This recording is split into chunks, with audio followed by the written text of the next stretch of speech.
A warm welcome to everyone. My name is Tanisha, and it is a pleasure to have with me our author, UK Ozua, the author of the book Spirit of Ultimate Life.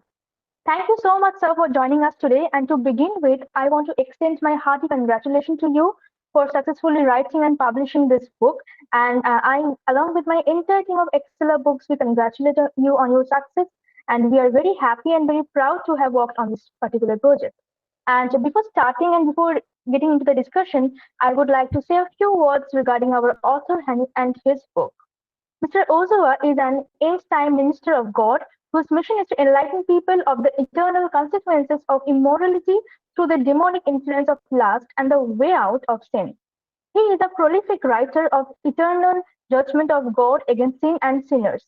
He unfolds the richness of God's inheritance for his children in Christ Jesus. His latest published book, The Spirit of Ultimate Life, explores the spiritual essence of humanity.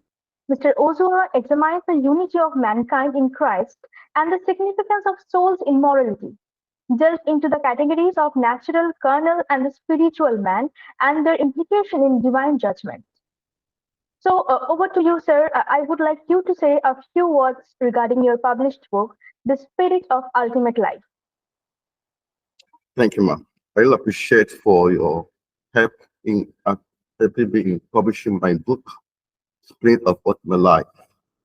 This book, Spirit of Ultimate Life, Man's Soul and Eternity, is a book that talks about man himself.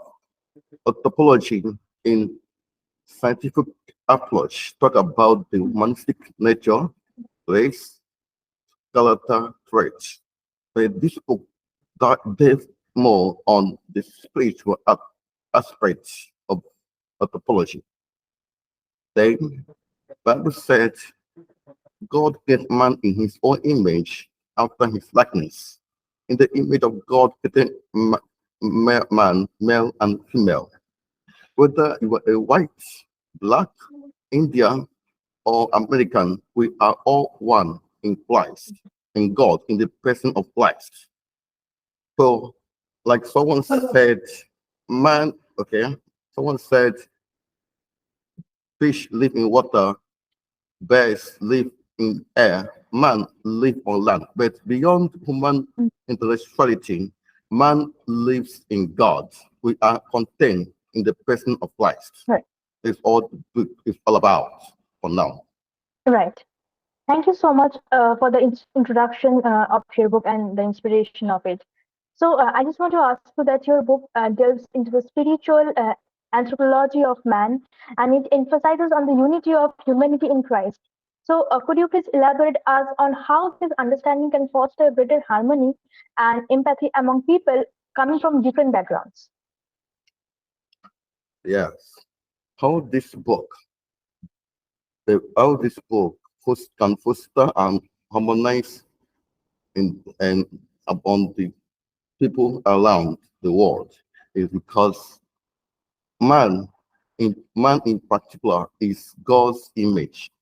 So wherever you are in anywhere in the world today, whether in India or America or Europe or Africa, we are made one. So for us to foster and harmonize based on this book, there must be love, peace, because Christ said, "Love one another as I have loved you." If man can love themselves, there will be peace, there will be harmony within humankind in all the world. For instance, we have a United Nation whose mission is to make peace within countries that are at war. Then if I'm going to look at, if we look at the spiritual aspect of that, if United Nation can see Christ as the essence of the mission, then there will be peace, there will not be war or conflict in anywhere of the world.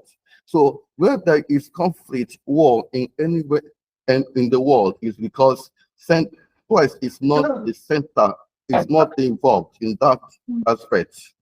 Right. So for us to have harmony or foster harmony, there must be love and peace. Thank you. Right, right. Very true. Thank you so much for the philosophical viewpoint. So I just want to ask you that the concept of soul as the immoral and the material essence of human beings is central to your book. This is what we can learn from your book. So how do you reconcile the idea of soul's eternal nature with the moral choices individuals make it in their lives, particularly in relation to the concept of sin and repentance? Yeah, one of the thing I talk most in this book Mhm. is soul. That's why I at the outcome of the book, Spirit of Ultimate Life, SOUL, Spirit of Ultimate Life, soul. So soul is an aggregate position Mm. of characteristic nature of man's spirit. It is the rational, emotional, or volitional faculty in man conceived of as forming an entity distinct from and often existing independently of the body. So, soul is a moral aspect of man that is consistent to survive death after and is liable to joy or misery in the future state. So, to reconcile the idea of internal nature of soul is that in the concept of sin and repentance Mm. is that if if a soul commits sin, Bible said all souls have sinned, or we are conceived, us also have sinned and come short of the glory of God. And any soul that sinneth, it shall die. So in the concept of sin is that any soul that sin is damned, is perishable. But in the concept of repentance, if that soul is repented and changed from its sinful way, it can be transformed. Then Bible said, let the wicked man forsake his way, and the unrighteous man his thoughts. So God has no pleasure for a wicked person to die, but he wants man to come out from his wicked way and enjoy him. So in the concept to Mm. reconcile the concept of sin and repentance is that man must turn from evil way or from his sinful way and come to God. Then there will be a reconciliation between man and God. Right, right. Absolutely correct. So we can see that your work discusses the distinction between natural man, the carnal man, and the spiritual man. So how do these categories shape the individual's experience and the perception of spirituality, and what role does belief in Christ play in the transformation part? So what take you have in this particular section, since we can see there are three distinctions of like man in your book. It is natural man, carnal man, and the spiritual man. Um, for us today, the natural man, carnal man, and spiritual man. I would want to explain little briefly on each of these things for a better understanding. Mhm. A natural man is a person that has no spirit of God. He is unconverted, unregenerated personnel. He has no Christ, no Holy Spirit in him. So that is a natural man, a man that lives in a natural state. Mhm. But a carnal man is a person that is born in the family of God, Mhm. a person that have tested the spirit of God, but live in the dictate of a natural man, but live in the dictate of his natural or evil desire instead of instead of the leading of the spirit of God. And carnal man is a person that enjoy in sin, but claim that he know God. Mhm. That's a carnal man. Then a spiritual person is a person that is born in the family of God and do those things that please God. It's a person that is born in the spirit of God. So this is a very nice distinction between the different kinds of man that are distinguished in your book actually, and it is really in depth and beautiful philosophical view. So I just want to ask you that since God's eternal judgment against sin and sinner is a significant theme in your book that we can see, and how do you approach the topic of divine judgment, and what message do you hope readers will take away from this explanation actually? Yeah. Divine judgment. Yes. Um, um, God is order is the God of order and God of laws. God has set up people Mm, like governors, ministers to reset him mm, in the rules. That's why the Bible said all power belongs are ordained of God. mm, mm, So those that do those things that are set up in the law mm, will receive place or honor.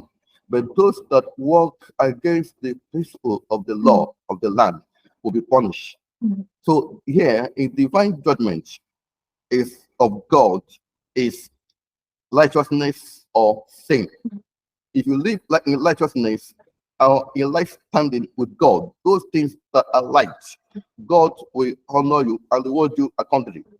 But if you live in accordance to sinful nature, which God hates, God loves or anger will be on you. So here, they what my leader should take away from this exploration is that we shouldn't be we shouldn't be careful yeah. because God who is merciful Mm, is also God of lots right. because he's the God that created heaven and earth Mm, and is God that knows who we are. So for us to live in a good way in his judgment, we must do what he said. mm, And if we want to go contrary to his way, we will be punished. right. God said, I've said life and death, choose life. Mm, So the judgment of God here is that my leader should stay away from sin. yes. God said that, Bible said that it is a fearful thing to fall Mm, into the hand of God. mm, And if, for instance, if we can escape from terrorists, from armed robber, but who can save us from the hand of God? So if sin is starting, which can separate you from God, so my leader should take notice or warning of sin. Because if you live in a sinful life, you'll be damned. right. Right. Absolutely correct. So we are almost at the end of our discussion today, and this is our last question for the day. So I just want to ask you the imminent return of Jesus Christ, as mentioned in your book, is a belief held by many Christians. And how does this belief influence believers' attitude and action in the present day? And what like practical implication does it have, and for how they live their lives? In the return of Jesus Christ, as mentioned in this book, Yes. yes, as Christian, everybody knows that Jesus is coming back as Mm, he promised. But in this modern age, or in this contemporary age, mm, Christians are not conscious of the return of the masters. So everyone claims lives anyhow he or she likes to live mm, without being conscious of his master's return. mm, That's why he twice gave a parable in the Bible about Noah. That when Noah in the Old Testament was building an ark, he was calling people come and enter. They were mocking him. mm, There were merriment, marriage everywhere right. until the last day. Noah entered the ark and people started getting it. Mm, So Bible says, so shall it be in the day of the Son of Man. mm, So like now, people are not really conscious of the return of Christ. So for a true Christian to meet up in the meekness of this master, we must be conscious of Christ. And for us to meet him as our Lord, we must be holy, live a life that pleases him. So the practical implication that is affecting the Christian life this day is that they should live a conscious life as Christians. right. If you know who you are, thank you. Yes.